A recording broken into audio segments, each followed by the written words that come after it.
అనిపిస్తుంది big boss ఇక ఇంకో 3 రోజులు ఉంది కదా? బిగ్ బాస్ గేమ్ బాగానే ఉంది కానీ బయట జనాలే బాగలేరండి. ఓటింగ్ చాలా వరస్ట్ చేస్తున్నారు మన వాళ్ళు. దేని చూసేస్తున్నారో ఎందుకు వేస్తున్నారో నాకు అర్థం కావట్లేదు. నిజంగా గేమ్లు చూసేస్తున్నారా లేకపోతే సింపతి కోసం వేస్తున్నారా ఓట్లు?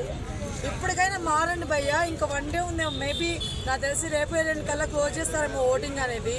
కొంచెం ఆలోచించి ఈ లాస్ట్ 2 డేస్ అయినా ఓటింగ్ అనేది ఎవరు కట్టుగాడారో వాళ్ళకి వేయండి. సింపతిలు లేకపోతే ఇండియన్లో మనకి ఆర్మీ గెలవాలి అంటే ఆర్మీని గెలిపించడం తప్పు కాదు. అది బయటకు వచ్చినా కూడా ఆయన మీద అభిమానం అలా ఉంచుకోండి అంతే తప్ప మిగతా వాళ్ళందరూ కూడా ఉన్నారు కదా బిగ్ బాస్లో, మీరు అలా ఏమంటారబ్బా ఒకసారి అలా వెళ్ళిపోయి ఓట్లు వేయడం కరెక్ట్ కాదు. ఇంకోటి లేదంటే సెకండ్ ప్లేస్ తనుజ అక్కడ పెడుతున్నారు. ఎందుకు సీరియల్ అనా ఏంటో మీరు నాకు అర్థం కావట్లేదు. అలా వేయద్దు. గేమ్ ఎవరు ఆడుతున్నారు పర్ఫెక్ట్గా స్టార్టింగ్ నుంచి వాళ్ళకి వేయండి ఓట్లు, అంతేగాని ఇలాగా సింపతీలు ఇట్లా చూపించుకుంటూ ఆర్మీ అని చెప్పో సీరియల్ అని చెప్పో ఇట్లా కాదబ్బా. ఇంకొకటి ఏంటంటే ఇక్కడ అందంగా ఉండాలి లేక మంచి కటౌట్ ఉండాలన్నమాట. లైక్ ఎందుకురా అంటే ఇమ్మాన్యుల్ గారు ఫస్ట్ నుంచి మంచిగా ఆడుతున్నారు అబ్బా, ఎవరు కళ్ళకి అనిపించట్లేదా? కొంతమంది నేను అడిగినప్పుడు రివ్యూస్లో వాళ్ళు చెప్పే రీజన్స్ తన క్యాస్ట్ వల్ల ఓట్లు వేయట్లేదు అంటున్నారు. ఇంత గలీజ్ అనిపించింది అసలు. క్యాస్ట్ వల్ల ఓట్లు వేయకపోవడమే నాకు అర్థం కాదు. చెప్పండి, కళామతల్లి అంటే ఇండస్ట్రీ అంటేనే కులమతాలు లేకుండా ఉండే ఇండస్ట్రీ. ఇక్కడ మాత్రం ఉన్నది అలాంటిది. అలాంటి దగ్గర మీరు ఎందుకు చూపిస్తున్నా నాకు అర్థం కావట్లేదు. అయితే మీరు ఎంతగానో అభిమానిస్తున్న ఇమ్మాన్యుల్ ఏవి రిలీజ్ అయింది నిన్న, అది చూసారా? Goose bumps brother. ఒకవేళ ఇమ్మాన్యుల్ గారు ఇష్టం లేని వాళ్ళు ఎవరైనా ఏవి చూస్తే ఖచ్చితంగా మీరు ఫ్లిప్ అయ్యి మనోడికి ఓట్లు వేస్తారు ఖచ్చితంగా ఇమ్మాన్యుల్కి. అలా ఉంది ఏవి, సీరియస్ చెప్తున్నా. తను లాస్ట్ ఒక డైలాగ్ వేస్తాడు, కప్పు ఈ ఏవి చూసినా కప్పు రాకపోయినా పర్లేదు, నిజంగా మీ అందరి ప్రేమను నేను పొందానని చెప్పారు కదా, ఇది చాలు అన్నాడు కదా. నిజంగా ఇంకంతే కళ్ళు నీళ్ళు వచ్చేసాయి అనమాట. తనే కాదు డిమోన్ పవన్ కూడా అబ్బా నిజం చెప్తున్నా. ఇప్పుడు మీరు ఇమ్మాన్యుల్ విషయంలో అన్నా సెల్ఫిష్గా ఉన్నాడు అది అని చెప్పొచ్చేమో స్టార్టింగ్ నుంచి. డిమోన్ పవన్లో అయితే ఒక సెల్ఫిష్ లేదు. ఒక ఇంట్లో వంట చేస్తాడు, అందరితో మాట్లాడతాడు, జోకులు వేస్తున్నాడు, గేమ్లు ఆడుతున్నాడు, గొడవ లేదు ఎవరితో. సేమ్ నామినేషన్లు అంటూ ఏమీ లేవు. ఇంత కట్టుగా అన్నీ ఉన్నాయి కదా. ఆయన కూడా ఆల్రౌండరే కదా, మరి ఆయనకి ఎందుకు ఓట్లు వేయట్లేదు మీరు? మిగతా వాళ్ళు ఏం కనిపిస్తుంది మీకు? ఎందుకు దీనికి ఓట్లు వేయట్లేదు మీరు? ఆలోచించండి ప్లీజ్. 2 డేస్ ఉంది, న్యాయానికి ఓట్లేయండి అని చెప్పి నేను కోరుకుంటున్నాను. ఇంకా అయితే డిమోన్ పవన్ ఏవి అండ్ తనుజ ఏవి 2 వేశారు కదా, వాళ్ళ తర్వాత ఇమ్మాన్యుల్ వేశారు. ఇతను ఏవి వాళ్ళ ఏవిని ఏమైనా డామినేట్ చేసిందా? వాళ్ళది ఇంకా రాలేదనుకుంటా కదా. వచ్చిందండి, రాలేదు. తనుజ నువ్వు వేశారన్నారు. నిన్న తను వేశారు ఇమ్మాన్యుల్ ఒకటిదేనా ఫస్ట్ అయితే వాళ్ళది ఇంకా ఏమీ లేదు. కాబట్టి మేము అతన్నే విన్ చేస్తాము ఖచ్చితంగా చెప్తున్నారు. ఇప్పుడు నేను అదే చెప్తున్నానండి, జవాన్ కాబట్టి వేస్తారు, రేపటి రోజు డాక్టర్స్ వేస్తారు, తర్వాత పోలీస్ వస్తే వేస్తారండి, కాదనట్లేదు. మంచిదే, మిమ్మల్ని అలా గెలిపించుకోవద్దని నేను అనట్లేదు. అప్పుడు ఏం చేయాలంటే బిగ్ బాస్ హౌస్ వాళ్ళని మీరు అడగాల్సిన విషయం ఏంటంటే 15 మందిని పోలీసు వాళ్ళని దింపండి, 15 మందిని ఆర్మీ వాళ్ళని దింపండి, ఆ 15 మందిని పలానోళ్ళని దింపండి. ఒకే ఇది వాళ్ళు పెట్టి వాళ్ళలో ఎవరు విన్ అవుతారో గెలిపించుకుంటే అప్పుడు నేను దాన్ని సపోర్ట్ చేస్తాను. అంతేగాని రకరకాల ఫీల్డ్ నుంచి వచ్చిన వాళ్ళని మీరు ఒక సింపతినో లేకపోతే ఇంకోటి అని చెప్పి గెలిపించుకుంటూ పోతే మిగతా వాళ్ళు ఇంకోసారి మీ సీజన్ వస్తారండి? బిగ్ బాస్ హౌస్కి వస్తారా? చెప్పండి, ఆలోచించండి.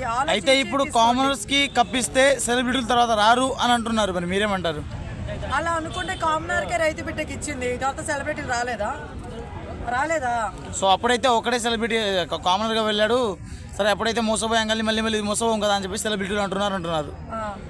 అదే నేను చెప్తున్నాను. ఇప్పుడు కామనర్ సెలబ్రిటీ అని నేను అడగట్లా, అట్లా ఓట్లు అనేది కూడా పడట్లా. నేనేమన్నానంటే సింపతిలు చేయొద్దు, అర్థమవుతుందా? ఆర్మీ అంటే మనం ఆయనకి నిజంగా అభినందిద్దాం, ఇంకా అభిమానులు కూడా అవ్వండి బయటకు వచ్చిన తర్వాత. బట్ గేమ్ పరంగా గేమ్ చూడండి అని చెప్తున్నా. బిగ్ బాస్ హౌస్ అనేది ఏంటి మీకు తెలుసు, గేమ్ అనేదే కదా. మరి వాటిని వదిలేసి మీరు ఆర్మీ అనో లేకపోతే సీరియల్స్ కోసం అని చెప్పో ఇంకోటి అని చెప్పి వేయద్దండి. నేను అది కోరుకుంటున్నా అంతే. బిగ్ బాస్ లానే చూడండి అని కోరుకుంటున్నాను. Yes, okay. మరి ఇప్పుడైతే ఫైనల్ వచ్చేసింది, ఫైనల్కి సండే రోజు ఫైనల్ ఉంది. మరి లాస్ట్ టైం పల్లవి ప్రశాంత్ అప్పుడు జరిగిన రచ్చ ఏమైనా జరగబోతుందా? ఇక్కడ జరిగిద్దేమో. ఆర్మీ పవన్ కళ్యాణ్ గారే వినరని చెప్పి డిక్లేర్ చేస్తారని చెప్పేసి అందరూ మాట్లాడుతున్నారు. అదే నిజమైతే మాత్రం ఖచ్చితంగా గోల్ ఉంటుంది బయట. మంచిగా ఆర్మీ పర్సన్స్ అందరూ కూడా మంచి ర్యాలీలు చేస్తారేమో. మంచిదే అండి, ర్యాలీలు చేయొద్దు అని నేను చెప్పట్లేదు. విన్నింగ్ మాత్రం ఆయనకి ఇస్తే నాకు బాధగా ఉంది. వై బికాస్ నిజంగా జెన్యున్గా గెలుచుకున్న కప్పు కాదు. ఆర్మీకి వచ్చిన కప్పు కానీ కళ్యాణ్కి వచ్చిన కప్పు కాదు. అయితే ఇతను డిజర్వ్ కాదా అసలు ఫైనలిస్ట్ అవ్వడానికి? టాప్ 5 లో ఉండడానికి డిజర్వే కానీ కప్పు తీసుకునేదానికి డిజర్వ్ కాదు. ఆడిన వాళ్ళు చాలా మంది ఉన్నారు. Emmanuel deserve, Demon Pavan deserve. అర్థమవుతుందా? ఎందుకంటే స్టార్టింగ్ నుంచి ఆడిన వాళ్ళు. అర్థమవుతుందా? తనుజ గారు మీకు అదే చెప్తున్నా, టాప్ 5 లో ఉండాల్సిన వాళ్ళు కరెక్ట్గానే ఉన్నారు, నేను కాదనట్లేదు. కాకపోతే నేనేమన్నా విన్నింగ్ అవ్వాల్సిన పొజిషన్ వాళ్ళది కాదబ్బా. అర్థమవుతుందా? ఇప్పుడు నిజం చెప్పండి, మీరు అందరూ రేపు కళ్యాణ్ గారు బయటకు వచ్చినాక ప్రెస్ మీట్ జరిగితే మీరు ఒక క్వశ్చన్ అయినా ఆయనకి, మీరు ఎందుకు విన్ అయ్యారు, మీకు కప్ ఎందుకు వచ్చింది, మీకు వచ్చిందా లేకపోతే ఆర్మీకి వచ్చిందా అంటే ఆర్మీకే వచ్చింది. ఎవరినైనా అడగండి, ఆర్మీ పర్సన్ కాబట్టి గెలిపించుకుంటున్నాం అంటున్నారు. అది కరెక్టా? లేకపోతే కళ్యాణ్ గారు ఆడారు కాబట్టి గెలిచారు అనేది కరెక్టా? మీరు చెప్పండి, ఏది విన్నింగ్ మూమెంట్? అదే ఎవరి గుర్తింపు వాళ్ళకు ఉంటుంది కదండి. గుర్తింపుల కోసం అయితే అందరూ నేను అదే చెప్తున్నాను తమ్ముడు, గుర్తింపులు ఇప్పుడు ఇమెయిల్ కప్ గెలిస్తే ఇమెయిల్కి వచ్చిందా, కామెడీకి వచ్చిందా అంటే ఏమంటారు? దాని నా దగ్గర ఆన్సర్ ఉంది, మీ దగ్గర ఆన్సర్ ఉందా? చెప్పండి. ఇమాన్ దగ్గర కమెడియన్ గా పోయాడు కానీ కామెడీ ఒక్కడే చేయలేదు. ఫైట్ చేశాడు, టఫ్ ఆర్ ఇచ్చాడు. అర్థమవుతుందా? ఫైటింగ్ ఉంది. కానీ అక్కడ కళ్యాణ్ ఆర్మీగా వెళ్ళి అక్కడ ఫైట్ ఏం చేయాలి అంటే ఆర్మీ గన్తో బార్డర్ల మీద కదా. ఆర్మీ పర్సన్ ఫైట్ చేస్తాడు అనుకో, కామెడీ ఎక్కడ చేశాడు? అతను కామెడీగా రాలేదు కదా. బౌలింగ్ పరంగా అందరిది ఎక్కడ ఉన్నాడు, కామెడీ ఎక్కడ ఏం చేస్తాడు? మరి ఆల్రౌండ్ ఉండాలి కదా బ్రదర్. మీకు కామెడీ కనబడలేదు, మాకు కనబడ్డది. నీకు అనిపిస్తే నువ్వు అభిమానమే, అదే చెప్తున్నా. పిచ్చాభిమానం అంటే దాన్నే. ఇప్పుడు మా పిచ్చాభిమానం మాది, మీ పిచ్చాభిమానం మీది. కాకపోతే మాది పిచ్చి అయితే కాదని నాకు క్లారిటీ ఉంది, పిచ్చ క్లారిటీ ఉంది. అర్థమవుతుంది? ఇప్పుడు అబ్బా 100 మంది ఒక సైడ్ వెళ్తున్నప్పుడు నేను కూడా వెళ్ళాలనుకుంటాను కదా. నెగిటివ్గా ఎందుకు వెళ్ళాలనుకుంటాను, వాళ్ళందరికీ ఆపోజిట్గా ఎందుకు వెళ్ళాలనుకుంటాను? అర్థమవుతుందా? అందులో రివ్యూ ఇచ్చేదాన్ని ఆపోజిట్గా వెళ్ళాలనుకోను కదా, ఖచ్చితంగా నేనే బ్యాడ్ అవుతాను కదా. బట్ నేను అలా ఫైట్ చేస్తున్నానంటే జెన్యూనిటీ ఉందబ్బా. నేను ఫైట్ చేసేదాంట్లో జెన్యూనిటీ ఉంది, అది మీకు అనిపించట్లేదేమో. బాగా పెట్టి చూడండి కళ్ళు.